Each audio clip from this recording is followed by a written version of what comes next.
Hello, everyone. I'm hoping that you all have power. I'm on day 2 of no school, although we never lost power, which is terrific.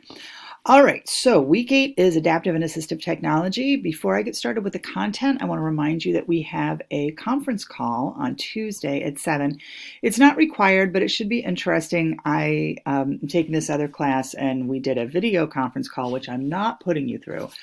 Um, but it was really neat to sort of see everybody in their context. So if you can make it, that would be wonderful. Robin works as the adaptive and assistive coordinator in her district. And so she, especially if you're not in a school community already, she's a great resource for us. And I'm really grateful to her for doing this. So we're going to be using GoToMeeting, which is not a free tool, although it's a good tool. MSLA uses that for all their virtual meetings. So I've used it a bunch of times as a participant, although I've never been a host. Little concerned, but I'm sure it'll all work out. I have not yet found the the way that I can record the meeting to make it accessible for other people who can't make it at that particular time, but I'll look around for that.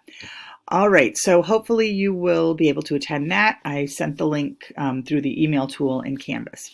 There's also a link in that email to a section for questions. I would like it if everybody could put some questions in there before Tuesday, if at all possible, just so that Robin sort of knows what we're interested in finding out about. It just makes it easier for her.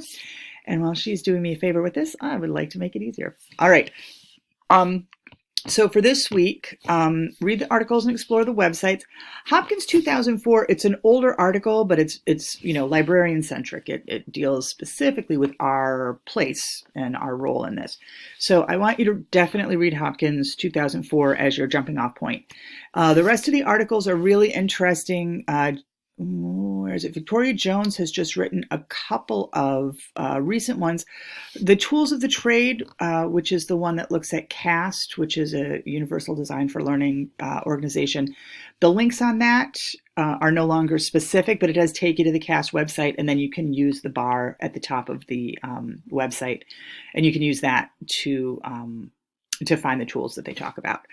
What else? Quiet, UDL, Project Enable. Project Enable is phenomenal, but you will get lost in that rabbit hole. I teach a professional development thing for, through MSLA and EDCO, specific to libraries doing UDL. Using things that I lifted from Project Enable, and I did get some of these articles and some of the stuff here from Project Enable. It's for general, for all kinds of librarians. Definitely worth signing up for and just taking a look. Okay, what else have we got? So, I asked you to read Hopkins 10 Ideas. Hopkins 2004, 2006. The 10 ideas are also kind of interesting. You could look at those for your blog. And then the assignment. Okay, the assignment is thus. What I want you to do is, if you're in a school, if you're not in a school, try to make every effort to get to Robin's Call, and you can use that as your sort of jumping off point for your assignment. If you're in a school, what I'd like you to do is find out who the adaptive and assistive person is for your building or your district. And I have had people more than once in this course be told when they started to investigate this that they were the adaptive and assistive person, and they were like, wow, great to know. And you might not find out. Like, there are some people are getting better about it, definitely within the past few years, but there are some buildings and even some districts who really don't focus on this to the point that they really should. So if you find that you are getting stonewalled, don't write about that, because that might be your experience. Hopefully everybody's working in a robust community that is looking for this sort of thing and is helping these students who need it the most. I believe that is, so you've got your assignment, you've got your blog, you've got your discussion, we've got some articles, and I believe that that's all you need for this week.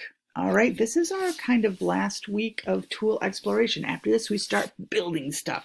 We've got 2 weeks of I've got a screencast. We could just look at it right now, couldn't we?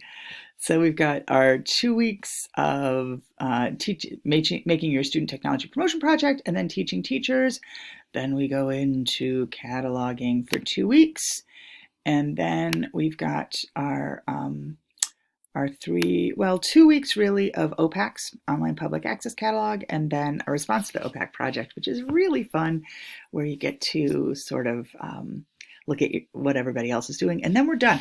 We're practically done. We are actually more than halfway done. So, hot dog, I'm going to stop talking now and let you get on with your business. Hope you have a great week, and I'll see you in the discussion boards.